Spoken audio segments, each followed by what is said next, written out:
السلام علیکم۔ پتہ نہیں کیوں آج گھٹن بہت زیادہ محسوس ہو رہی تھی۔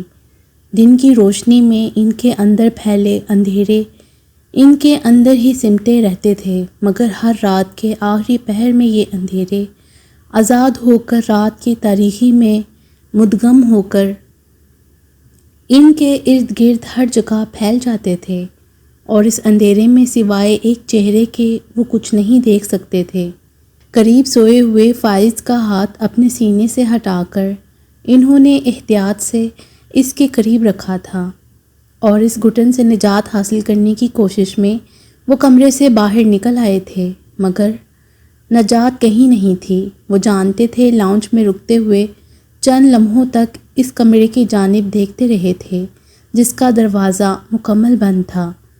ان کا دل کسی آہنی شکنجے میں جکڑنے لگا تھا۔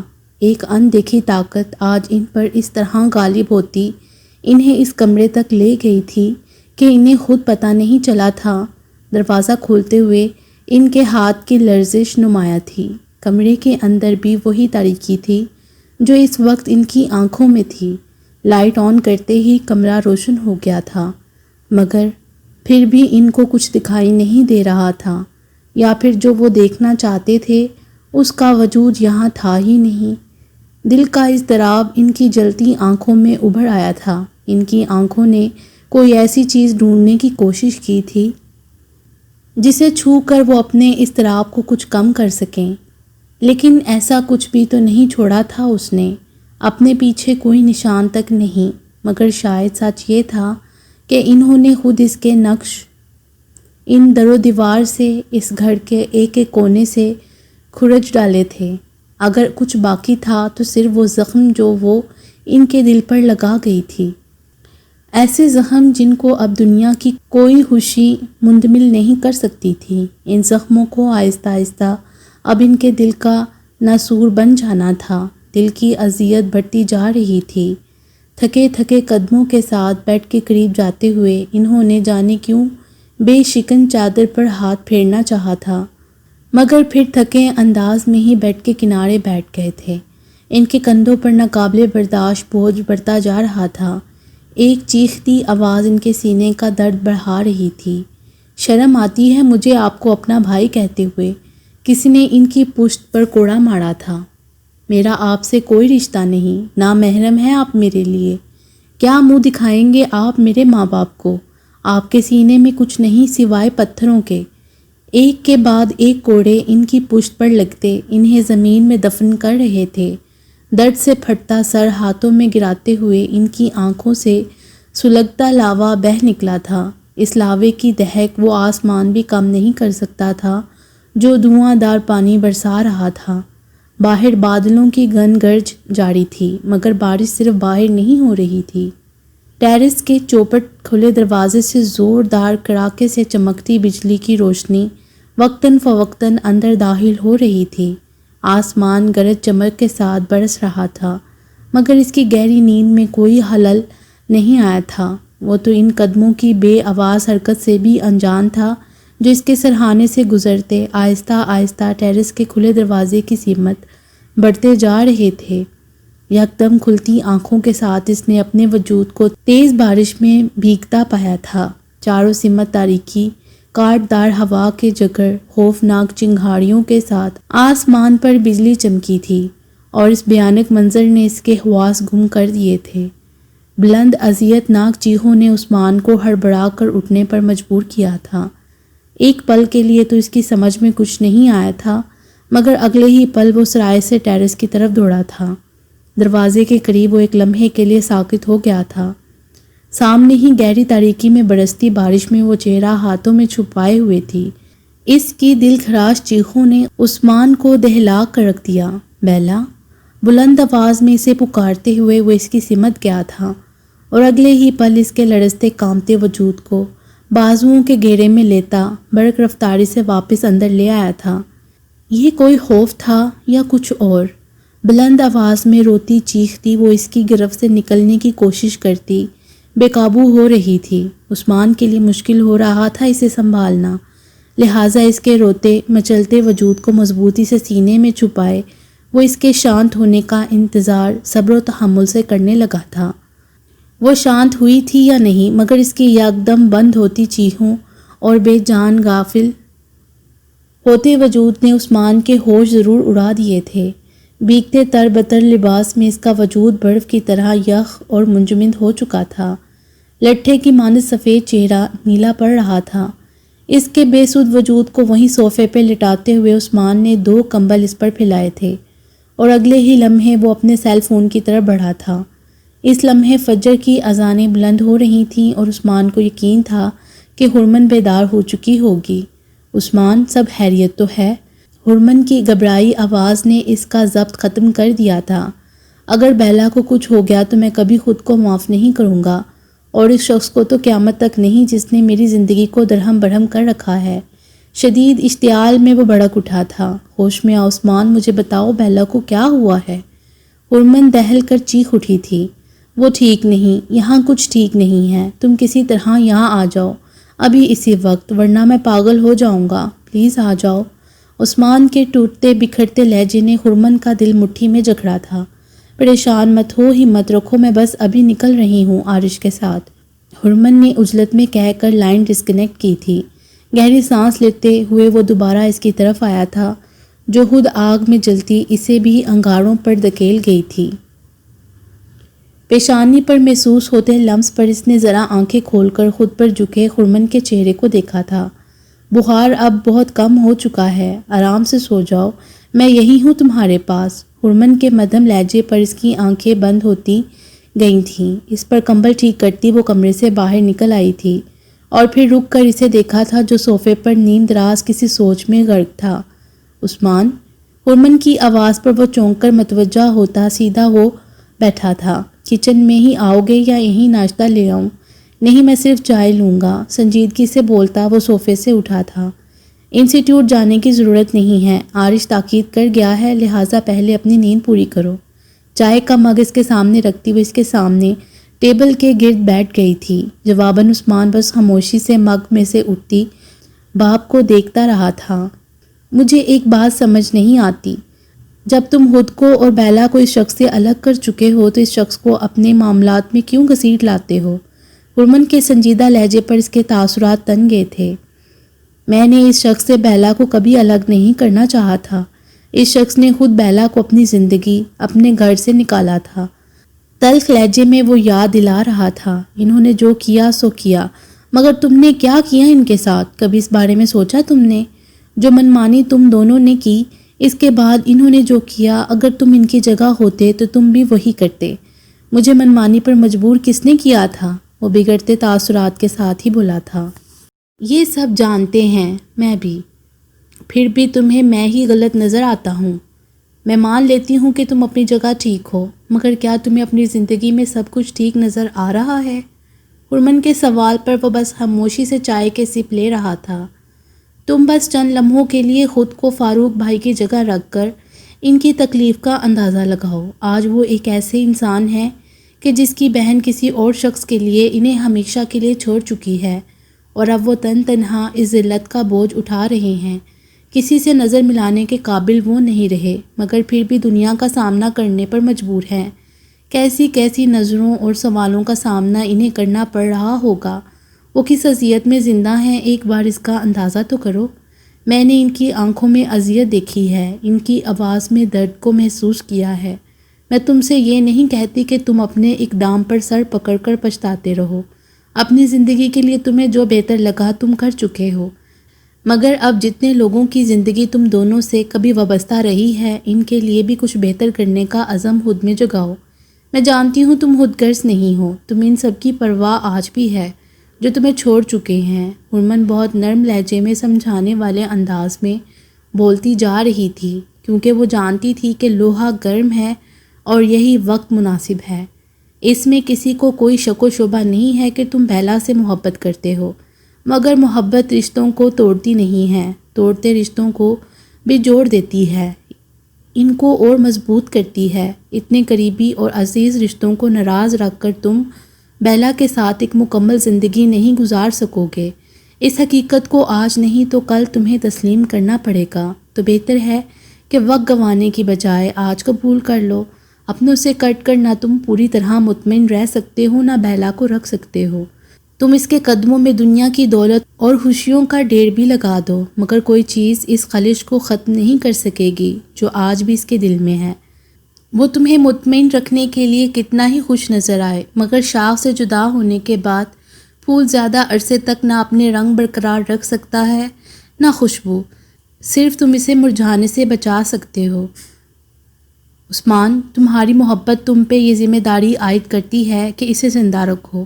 بیلا کے لیے تم سب کچھ کر سکتے ہو، تو اس کے لیے ان سب کو راضی کیوں نہیں کر سکتے، جن کے بغیر نہ صرف وہ ادھوری ہے بلکہ تم بھی۔ اپنے لفظوں پر زور دیتی وہ بغور اس کے تاثرات بھی نوٹ کر رہی تھی، جو یک ٹک ٹیبل کی سطح کو دیکھتا بالکل خاموش تھا۔ اپنے ماں باپ کو ناراض رکھ کر تم بھی تو مصنوعی خوشی کا اظہار کرتے ہو، کیونکہ ان کی قطع تعلقی تمہارے دل کے لیے تکلیف کا باعث ہے، تو پھر بیلا سے تم کس طرح یہ شکایت رکھے ہوئے ہو کہ وہ اپنے دل کا درد، اپنے غم تم سے چھپاتی ہے۔ اب تمہیں کوئی اندیشہ نہیں ہے، تم بیلا کو حاصل کرنا چاہتے تھے اور وہ اب تمہارے پاس ہے، کوئی اسے تم سے الگ نہیں کر سکتا۔ اس اعتماد کے ساتھ ان سب کو راضی کرنے کی کوشش کرو، جن کے سامنے سر جھکانے سے تمہارا قد چھوٹا نہیں ہو جائے گا۔ مجھے تم سے یہی امید ہے کہ تم میری ان سب باتوں پر غور کرو گے اور کوئی مثبت قدم اٹھاؤ گے۔ کچھ وقت لگے گا، مگر تمہارے بڑھتے قدم ایک دن ان سب کو رام کر لیں گے جو آج تم سے روٹھے ہوئے ہیں۔ خاموش ہو کر وہ چند لمحوں تک اس کے کچھ کہنے کی منتظر رہی تھی، مگر وہ سوچوں کے جس جال میں الجھا تھا، ہرمن کو یہی بہتر لگا تھا کہ اسے سوچنے دے۔ نیند سے بوجھل ہوتی آنکھوں کے باوجود وہ اپنے بال سنوارتا نہیں بھولا تھا۔ ہیئر برش واپس ڈریسنگ پر رکھتے ہوئے اس نے ایک نگاہ ہرمن پر ڈالی تھی، جو جائے نماز پر اس وقت دعا مانگنے کے لیے ہاتھ اٹھا چکی تھی۔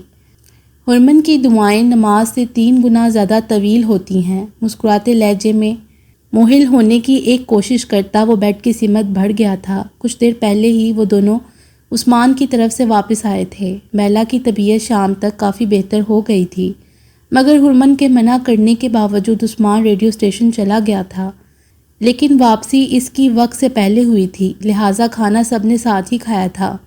تکیے پر اس نے ابھی سر رکھا ہی تھا کہ سیل فون کے چیخنے پر اسے واپس اٹھنا پڑا تھا۔ ایبک کی کال نے اسے حیران نہیں کیا تھا۔ آج آپ آن لائن نہیں ہوئے تو سوچا کال کر لوں، مگر یہ بھی یقین نہیں تھا کہ میری کال ریسیو ہو جائے گی، کیونکہ رات کے 1 بج رہے ہیں اور آپ تو 12 بجے ہی نیند کی فلائٹ پکڑ لیتے ہیں۔ خیر خیریت دریافت کرنے کے بعد حسب عادت وہ نان سٹاپ بولا تھا، دراصل آج میں ایک دوست کی طرف تھا، گھر میں دیر سے واپس آیا ہوں۔ اچھا ہوا تم نے بروقت کال کی، ورنہ میں کچھ ہی دیر میں سونے والا تھا۔ پھر تو میں نے آپ کو ڈسٹرب کر دیا، مگر اس چیز پر مجھے کوئی شرمندگی نہیں ہے۔ ایبک کے فوراً ہی کہنے پر وہ دھیرے سے ہنسا تھا۔ ہارون خیریت سے ہیں؟ ایک نگاہ ہرمن پر ڈالتے ہوئے اس نے آواز مدھم ہی رکھی تھی۔ وہ بالکل خیریت سے ہیں، ابھی ریڈیو سے ان کی واپسی ہوئی ہے۔ میں نے ہی کچن میں جا کر ان کے لیے کھانا گرم کیا ہے، جسے ابھی وہ تناول کر رہے ہیں۔ اب مجھے یہ فکر ہے کہ وہ مجھ سے کافی بنوانے کی فرمائش نہ کر دیں، وہ کوفت سے بتا رہا تھا۔ تم اتنے سگڑ ہو، مجھے تو پتہ ہی نہیں تھا، عارش نے مسکراتے لہجے میں کہا تھا۔ ہو ہی نہ جاؤں میں سگڑ، وہ تو روب میں مجبوراً آنا پڑتا ہے، بڑے بھائی کا حکم نہ مان کر مجھے سڑک پر بسیڑا نہیں ڈالنا، وہ حشم گیر لہجے میں بولا تھا۔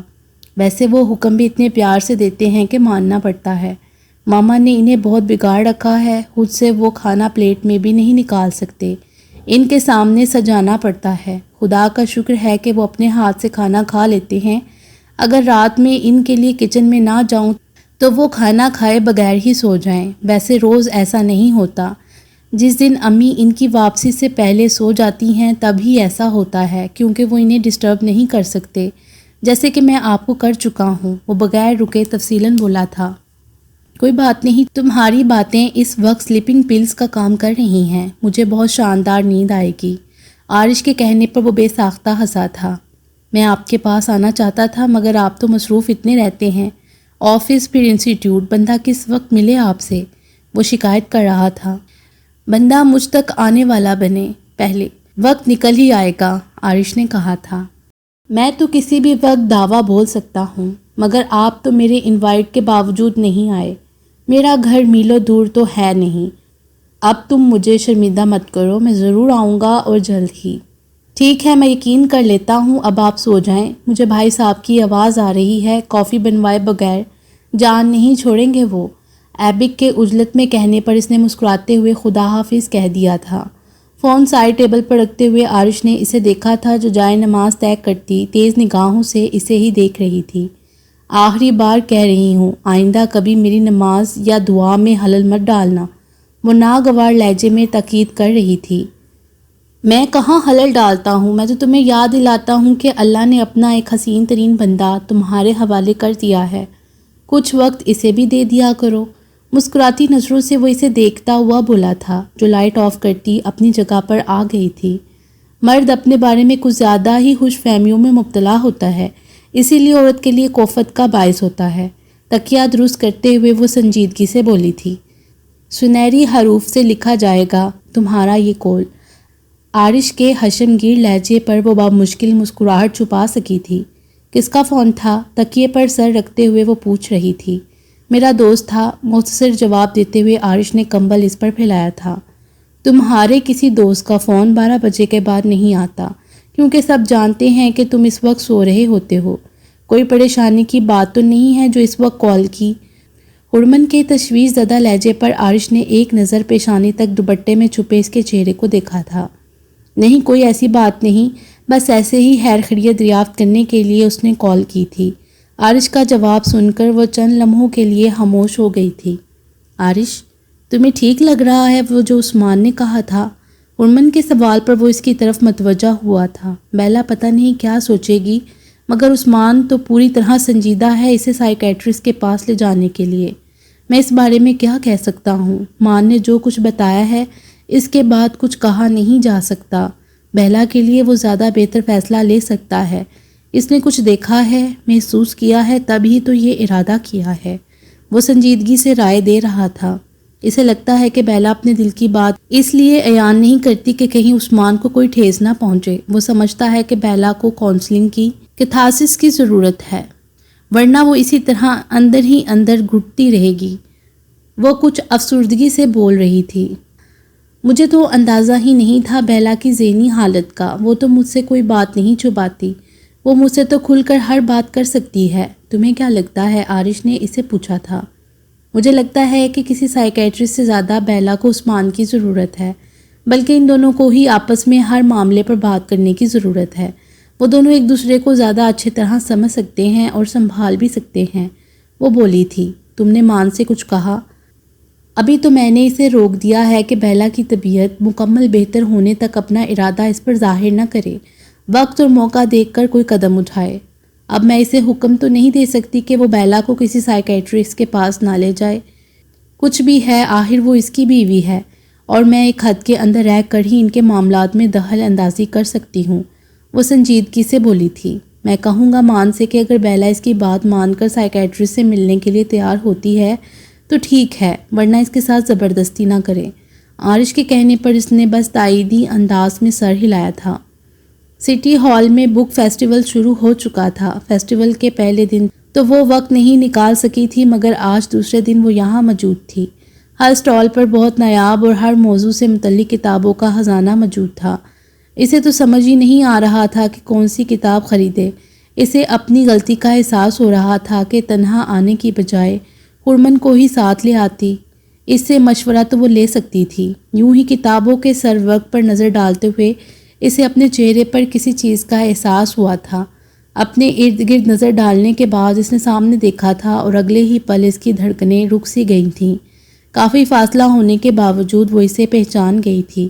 اس کے ہاتھ میں ایک کتاب موجود تھی۔ منزہ کو اپنی طرف متوجہ ہوتے دیکھ کر وہ فوراً ہی اپنے ہاتھ میں موجود کتاب کی طرف متوجہ ہو گیا تھا، جبکہ منزہ اس پر سے نظر نہیں ہٹا سکی تھی، جو اپنی پروقار شخصیت کے ساتھ لوگوں کے اس ہجوم میں بھی نمایاں اور الگ دکھائی دے رہا تھا۔ منزہ کو لگ رہا تھا کہ جیسے سیاہ رنگ اس شخص کے لیے بنا ہے۔ آج دوسری بار بھی وہ اسے سیاہ رنگ میں دکھائی دے رہا تھا۔ فرق صرف اتنا تھا کہ آج اس نے بلو جینز کے ساتھ بلیک شرٹ زیب تن کر رکھی تھی، جس کی سلیوز کلائیوں سے کچھ اوپر تک فولڈ تھیں۔ منزہ نے دیکھا وہ اسٹال پر کھڑے سیلز مین سے کوئی بات کر رہا تھا۔ اپنی توجہ اس جانب سے ہٹا کر وہ کچھ فاصلے پر موجود دوسرے اسٹال کی طرف بڑھ گئی تھی جہاں نسبتاً رش کم تھا۔ وہاں کتابوں پر نظر دوڑاتے ہوئے اسے چند لمحے گزرے تھے جب عقب سے کسی کے سلام کرنے کی بھاری گمبھیر سی آواز پر وہ جس طرح چونک کر پلٹی تھی، سامنے کھڑا شخص بھی کچھ شرمندہ سا ہو گیا تھا۔ آئی ایم سوری، میں نے شاید ڈسٹرب کر دیا۔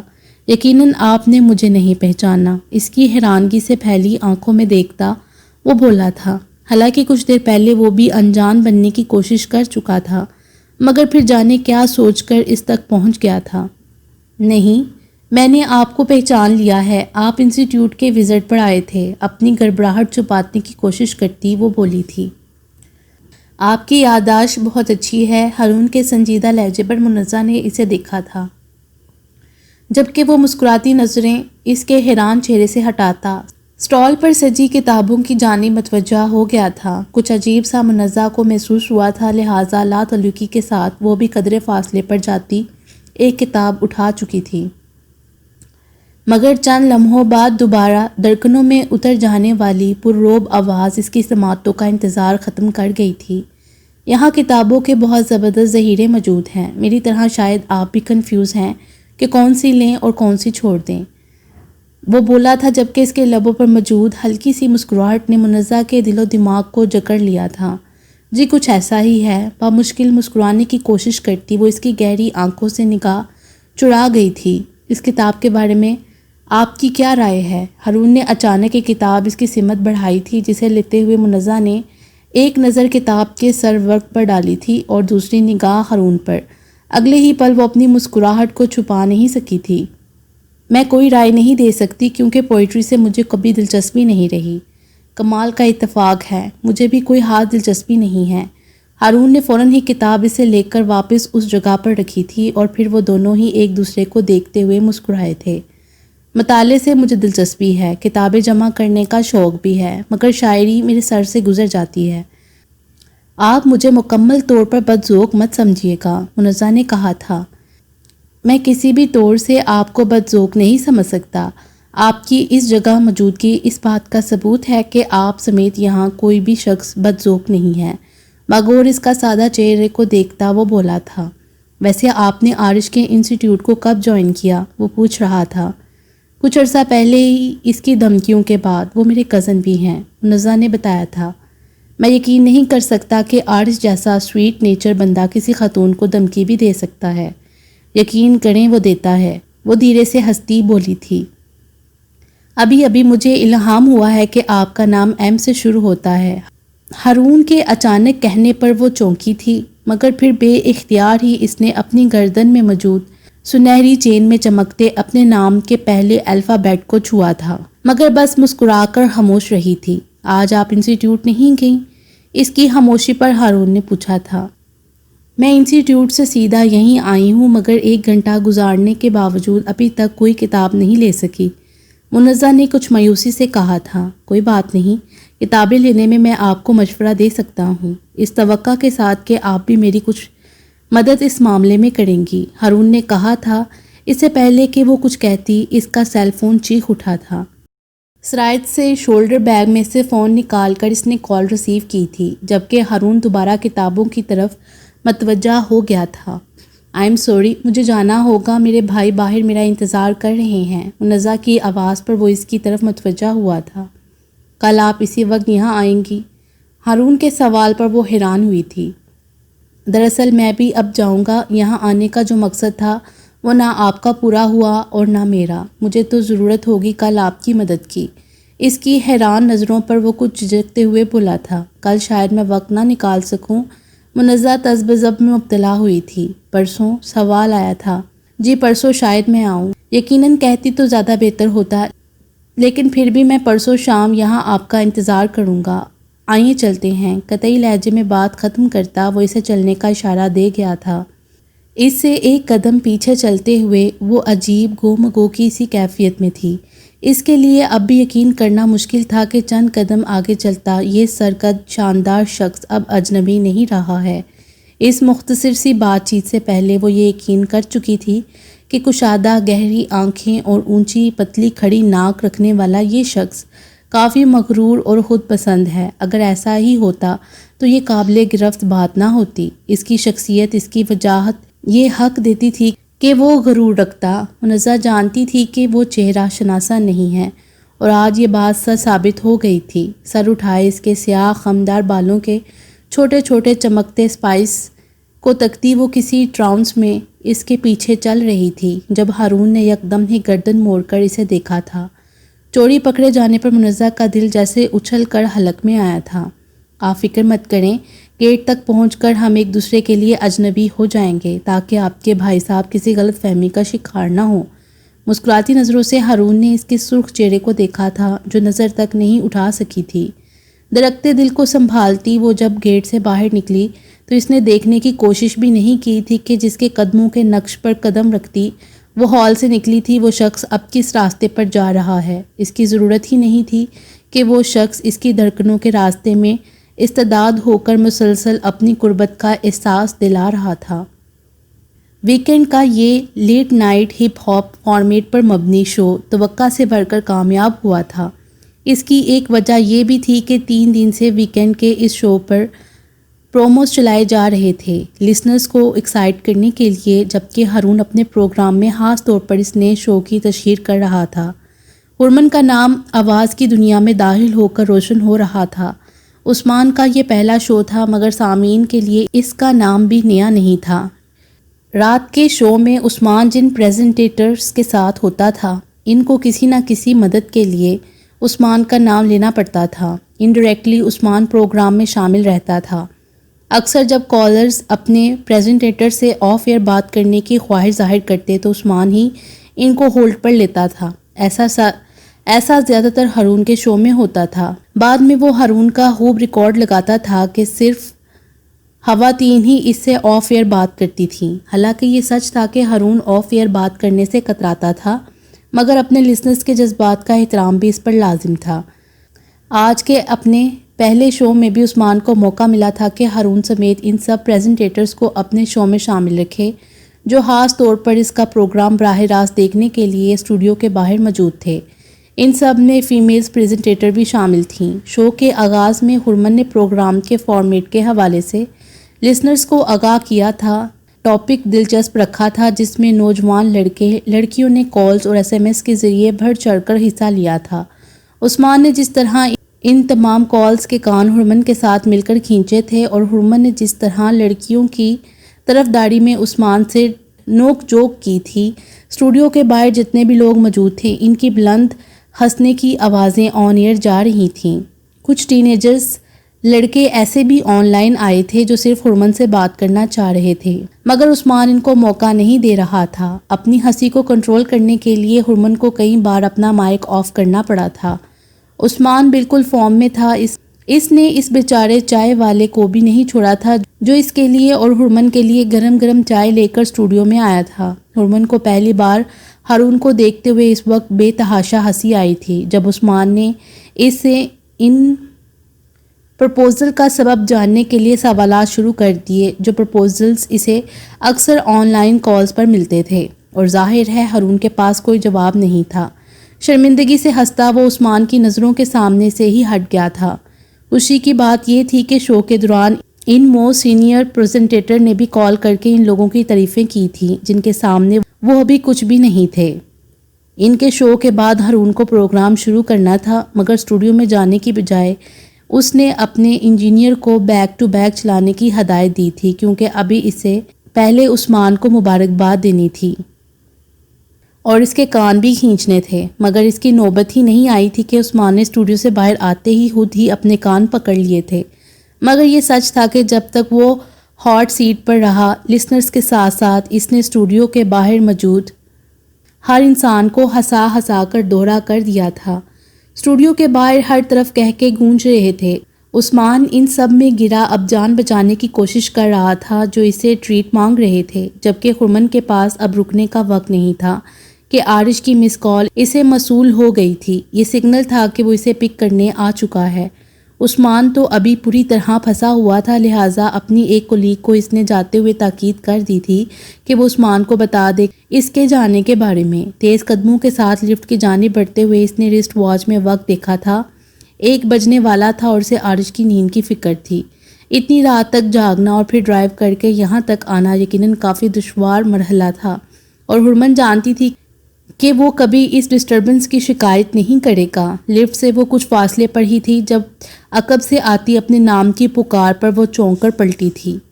تیز قدموں کے ساتھ اپنی طرف آتے شخص کو دیکھ کر ہی ناگواری کی لہر اس کے اندر دوڑی تھی۔ عثمان تو بری طرح سب کے گھیرے میں ہے، مگر میں آپ کو نیچے تک چھوڑ دیتا ہوں، لفٹ میں کچھ خرابی ہے۔ نہیں، آپ کا بہت شکریہ، میں اسٹیئر سے چلی جاؤں گی، آپ زحمت نہ کریں۔ اپنے چہرے پر اس کی گہری نگاہیں حرمن کو اس وقت بھی شدید کوفت اور جھنجھلاہٹ میں مبتلا کر گئی تھیں۔ اس میں زحمت کی کوئی بات ہی نہیں ہے، ہم سب یہاں ایک فیملی ممبرز کی طرح ہیں۔ مجھ پر فرض ہے کہ میں آپ کا خیال رکھوں، آپ کی پرواہ کروں۔ اس کے نرم اور بے اختیار لہجے میں جو کچھ تھا وہ حرمن کی سمجھ سے باہر تھا، مگر وہ شدید ناگواری محسوس کر رہی تھی۔ ایکسکیوز می، میں یہاں اپنی ذمہ داری پر آتی ہوں، آپ کو ضرورت نہیں میرے فرض اپنے سر پر لیں، اور آئندہ مجھے اس طرح آواز دے کر مت روکیے گا، مجھے یہاں صرف اپنے کام سے غرض ہے۔ ضبط کے باوجود وہ اپنا غصہ اور ناگواری چھپا نہیں سکی تھی، جبکہ ہارون کا چہرہ بجھ سا گیا تھا۔ میں معذرت خواہ ہوں، آئندہ ایسا نہیں ہوگا، مدھم لہجے میں بولتا وہ جانے کے لیے پلٹ گیا تھا۔ قریب آتے عثمان پر ایک خاموش نگاہ ڈالتا ہوا وہ تیزی سے چلا گیا تھا۔ اس کی پشت سے نظر ہٹا کر عثمان نے حیرت سے حرمن کے بگڑے تاثرات کو دیکھا تھا۔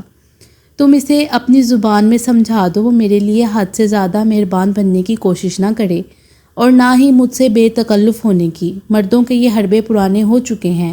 عثمان کے کسی استفسار سے پہلے ہی وہ زہر خندہ لہجے میں بولی تھی، اس نے ایسا کچھ نہیں کیا کہ تم اس کے بارے میں اتنی غلط بات کہو۔ اس طرح کسی کی نیت پر شک نہیں کرنا چاہیے۔ میں اس شخص کی شرافت کی گواہی دینے کے لیے تیار ہوں، اور تمہاری شرافت کی گواہی کتنے لوگ دیں گے؟ درمیان میں جس طرح اس نے عثمان کی بات کاٹی تھی، وہ بمشکل ہی کچھ کہنے سے خود کو روک سکا تھا۔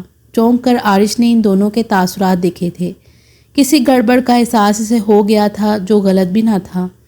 مجھے سمجھ نہیں آتا کہ تمہاری بیوی نے تم پر کیسے اعتبار کیا۔ شادی سے پہلے اس نے درجن بھر لوگوں سے تمہاری شرافت کی گواہی تو ضرور لی ہوگی۔ عثمان کے تلخ لہجے پر وہ دنگ ہوا تھا۔ فضول بکواس مت کرو، اپنی حد میں رہو۔ حرمن نے بری طرح اسے جھڑکا تھا۔ مجھے میری حد بتاؤ؟ تم بس اتنا یاد رکھو کہ تمہیں کوئی حق نہیں کسی انسان کے کردار پر کیچڑ اچھالنے کا۔ غصیلے لہجے میں حرمن سے مخاطب ہوتا وہ فوراً ہی اپنی بائک کی سمت بڑھ گیا تھا۔ مان، رکو، میری بات تو سنو۔ عارش نے اس کی طرف بڑھنا چاہا تھا، مگر حرمن نے سرایت سے اس کا بازو پکڑ کے روک لیا تھا۔ بہت عزیز ترین رشتہ دار بن چکا ہے وہ تمہارا، جو اس کی شان میں میرا ایک جملہ بھی برداشت نہیں ہوا تم سے۔ وہ عثمان پر چیخی تھی جو ایک غصیلی نگاہ اس پر ڈالتا بائک ہوا میں اڑاتا ہوا وہاں سے چلا گیا تھا۔ حرمن، تم جانتی ہو کہ تمہارے معاملے میں مجھے مان پر کتنا اعتبار ہے، اور میں یہ بھی جانتا ہوں کہ تم خود اس پر کتنا اعتبار کرتی ہو۔ تمہارے ریڈیو جوائن کرنے کے بعد وہاں اسے مجھ سے زیادہ تمہاری سیکیورٹی کی پرواہ ہے۔ وہ ایسے کسی شخص کی موجودگی میں تمہیں وہاں لے جانے کا نہیں سوچ سکتا تھا جس کی وجہ سے اسے کوئی خدشہ ہو۔ اسے اپنی ذمہ داری کا احساس ہے۔ اگر وہ ناراض ہوا ہے تو اس لیے کہ تم اس شخص کو برا سمجھتی ہو جس کی وہ بہت عزت کرتا ہے۔ تم سے چاہتا ہے کہ تم بھی اس کی عزت کرو۔ ڈرائیو کے دوران عارش نے نرم لہجے میں اسے سمجھانے کی کوشش کی تھی۔ جو کچھ تم نے مجھے بتایا، اسے سننے کے بعد مجھے نہیں لگتا کہ اس شخص سے کوئی ایک بھی بات ایسی کی ہے جس کے لیے اس کی نیت پر یا اس کے خلوص پر شک کیا جائے۔ اس طرح ریئیکٹ کر کے تمہیں اپنا امیج خراب نہیں کرنا چاہیے۔ تم یہ کہنا چاہتے ہو کہ مجھے اس شخص سے ہنس ہنس کر باتیں کرنی چاہیے، اس سے بے تکلف ہونا چاہیے، جو مجھے سخت ناپسند ہے۔ وہ ناگواری سے بات کاٹ گئی تھی۔ میرا مقصد بالکل بھی یہ نہیں ہے، میں تمہیں بس یہ بتانا چاہتا ہوں کہ جس جگہ ہم چند لوگوں کے ساتھ مل کر کام کرتے ہیں وہاں سب کو برابر عزت اور احترام دینا چاہیے۔ کسی ایک کو ڈیگریڈ کر کے باقی سب کو اہم جاننا اس شخص کی تحقیر ہے جو ڈیگریڈ ہو رہا ہے، اور تم کچھ ایسا ہی کر رہی ہو۔ میں جس پروفیشن میں ہوں وہاں میرے سارے کولیگز بہت اچھے انسان ہوں گے، مگر ضروری نہیں کہ مجھے وہ سب پسند ہو۔ لیکن پھر بھی میں ان سب کو یکساں عزت دیتا ہوں۔ ہو سکتا ہے کہ مجھے لوگ ناپسند کرتے ہوں، مگر میں بھی یہ نہیں چاہوں گا کہ مجھے برابری کا درجہ نہ دیا جائے، مجھے دوسروں سے کم تر سمجھا جائے۔ میں جس کی عزت کرتا ہوں، فطری طور پر میں اس سے اتنی ہی عزت ملنے کی توقع کروں گا، اور جب ایسا نہیں ہوگا تو ظاہر ہے مجھے تکلیف ہوگی۔ پسند یا ناپسند سے ماورا ہو کر انسانیت کے کچھ اہم تقاضے ہمیں پورے کرنے پڑتے ہیں۔ کسی پروفیشن میں کامیاب ہونے کا پہلا مرحلہ یہی ہوتا ہے کہ اپنے سینئرز کی عزت اور ان کا ادب کیا جائے، ان کے تجربات اور گائیڈ لائن سے مستفید ہونے کے لیے موقع تلاش کیے جائیں۔ ونڈو اسکرین سے نظریں ہٹا کر عارش نے ایک نظر اسے دیکھا تھا، جو سامنے دیکھتی کچھ سوچ بھی رہی تھی۔ مان اگر اس شخص کے لیے تم پر ناراض ہوا ہے تو اس میں کوئی شک نہیں کہ وہ شخص عام نہیں، میری نظر میں بھی نہیں۔ اس کے گہرے سنجیدہ لہجے پر حرمت نے اسے دیکھا تھا۔ عثمان کی طرح کیا تمہیں بھی اس شخص سے محبت ہو گئی ہے؟ اس کے ناگوار لہجے پر عارش حیرت سے اسے دیکھتا مسکرا اٹھا تھا۔ موقع ملا تو میں ہارون سے معذرت کر لوں گی، وہ حفت سے بولی تھی۔ ضرور، مگر عثمان کی موجودگی میں، تاکہ اس کی ناراضگی بھی ختم ہو، وہ بولا تھا۔ ویسے تم دونوں نے اتنا اچھا شو پریزنٹ کرنے کے بعد ہاں بول دو، اپنی اوقات دکھا دی۔ عارش کی بات ادھوری چھوڑنے پر وہ بنا کر بولی تھی۔ میں یہ بالکل نہیں کہنا چاہتا، کیونکہ یہ کہنے کی ضرورت ہی نہیں تھی، وہ دھیرے سے ہنستے ہوئے بولا تھا۔ اچھا، اب اپنا غصہ ختم کرو، تمہیں پتہ ہے کہ تم غصے میں کتنی حسین لگتی ہو، اور اگر میں اس طرح تمہیں بار بار دیکھتا رہا تو یقیناً چلان کٹوا لوں گا۔ اس کے شوخ لہجے پر وہ بس کوفت سے سر جھٹک کر رہ گئی تھی۔ سنک میں برتن دھوتے ہوئے وہ عثمان کی سمت متوجہ ہوئی تھی، جو کچن میں داخل ہوتا بس ایک نگاہ اس پر ڈالتا۔ فریج کی سمت بڑھ گیا تھا، بہلا بجھ سی گئی تھی۔ آج بھی اسے عثمان کی آنکھوں میں اور لہجے میں کوئی شوخی یا وار فنگی دکھائی دی نہ محسوس ہوئی۔ اس کی سنجیدگی کا یہ لبادہ بہلا کے دل کو مزید بوجھل کر رہا تھا۔ ایک بے نام سی دوری اور جھجک وہ اپنے اور اس کے درمیان محسوس کر رہی تھی۔ یہ کام کب ختم ہوں گے تمہارے؟ تم جانتی ہو کہ میرے پاس یہی وقت ہوتا ہے تم سے آرام سے بیٹھ کر بات کرنے کا۔ اس کی شکایت پر بہلا نے اسے دیکھا تھا، جو پانی کا گلاس ہاتھ میں تھامے بہت سنجیدہ نظروں سے اسے ہی دیکھ رہا تھا۔ بس 1 منٹ میں آتی ہوں، نظریں چراتے ہوئے وہ بولی تھی۔ تمہارے لیے چائے یا کافی بناؤں؟ اس کے سوال پر وہ کچن سے نکلتے ہوئے رکا تھا۔ نہیں، کھانے کے بعد اب کسی چیز کی گنجائش نہیں۔ اس کے انکار پر وہ سر ہلاتی دوسری طرف متوجہ ہو گئی تھی، جبکہ عثمان ایک گہری نظر اس کے ملکھجے سے کمزور سراپے پر ڈالتا واپس کچن سے نکل گیا تھا۔ آج ہنکی میں اضافہ ہو گیا تھا۔ اپنے سر دھوتے ہاتھ آپس میں رگڑتی وہ اس کی طرف آئی تھی، جو صوفے پر براجمان سینے پر بازو لپیٹے ٹی وی اسکرین کی طرف متوجہ تھا، مگر اب اس کی طرف۔ یہاں بیٹھو۔ اسے دوسرے صوفے پر بیٹھتے دیکھ کر عثمان نے اسے اپنے قریب آ کر بیٹھنے کا اشارہ بھی دیا تھا، اور بغور اس کے زرد چہرے کو دیکھا تھا، جو کچھ فاصلے پر آ بیٹھی تھی۔ تمہارا اور ہرمن کا پروگرام ختم ہوتے ہی فرحان کا فون آیا تھا۔ وہ بہت خوش تھا، کہہ رہا تھا کہ اس نے پروگرام میں کال کرنے کی بہت کوشش کی، مگر لائن مل کر نہیں دی۔ اس کی خاموش پرسوچ نظروں پر وہ کچھ گڑبڑائے انداز میں خاموشی توڑ گئی تھی۔ بہت اچھا ہوا اس کی کال نہیں ملی، ورنہ وہ درگت بناتا کہ دوبارہ کال کرنے سے توبہ کر لیتا۔ اس کے مسکراتے لہجے پر وہ دھیرے سے ہنسی تھی۔ موسم سرد ہوتا جا رہا ہے، کم از کم رات کے وقت تم پانی میں کام کرنے سے گریز کیا کرو، تمہاری طبیعت کی خرابی مجھے بھی بیمار کر دیتی ہے۔ اس کی تاکید پر وہ بس ہلکی سی مسکراہٹ کے ساتھ اسے دیکھتی رہی تھی، جو اس کے یخ ہوتے ہاتھ اپنے ہاتھوں میں دبائے گرمی پہنچا رہا تھا۔ تمہیں مجھ سے کوئی ضروری بات کرنی تھی؟